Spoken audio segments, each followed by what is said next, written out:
The animation trigger. Your second finger goes in there. First off, in reality, the thumb holds most of the gimmick. Second finger goes in, index finger goes there. Now if you pull the trigger, you'll see that it moves the armature, which is this item. Now when you hold this in your hand, you pull the track Dacron cord, it creates a really tough friction point there, and it wears out this string rather quickly. Make sure that that weld is towards the spring at all times. And then that black Dacron cord. 2 points to check before every performance. This knot on the black cord.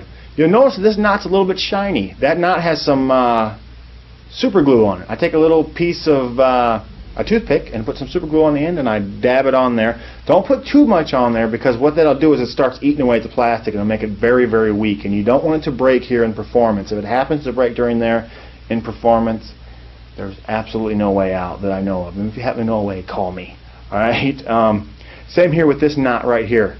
Make sure that that knot is secure and it's not loose, and there's also a little bit of super glue on there, and that'll be perfect. Now in some cases you might even have to totally retie that black cord to make it fit your hand and do it perfect. Okay, regarding batteries, it takes 2 AAA alkaline batteries. Now during rehearsal you could use rechargeable. I always used to use those. Now I just use these because I have an awful lot of them now, so I just use the regular batteries. I suggest always using the alkaline batteries and not rechargeable during your performance, because you want to get the full potential of the motor, and make sure they're brand new motors before every performance. I mean brand new batteries before every performance. That's what I do. Okay, now another point to remember. This you'll probably only have to do this a couple times in the life of the gimmick. There's a hole at the end of the gimmick.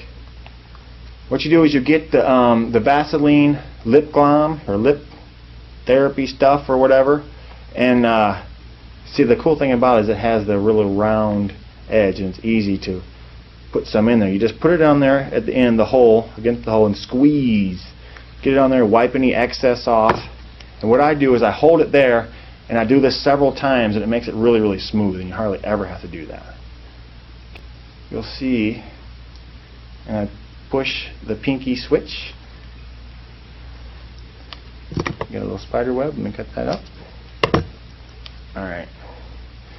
Now, when you use yours, the regular string, you're going to want to put about half full. You don't want to overfill the spool, because if you overfill it, you're going to get a lot of tangles around here. But if you have it half full, you'll find that you won't have very many tangles at all.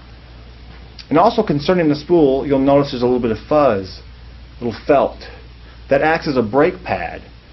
And what you want to do is you want to make sure that's as close as possible to the motor. I always kind of squeeze it and check it, and that helps with the backlash I was talking about. See, if you do that, and then it won't backlash. But you always want to pull the string away very slow. You don't want to pull it fast, because that's what does it. Now there's 2 threading points on the gimmick. There's one right here, and that's the first one you thread, and you always thread it away from you. Okay. Pull it all the way through, and then what I do is I set the gimmick in this position, laying it down, and then I thread away from me once again.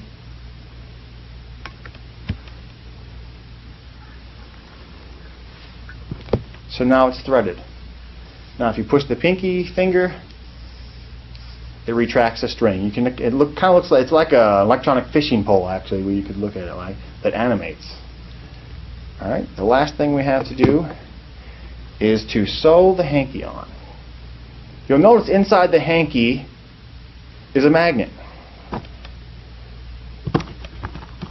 and that magnet serves a couple purposes. First thing, what it does is that it sticks to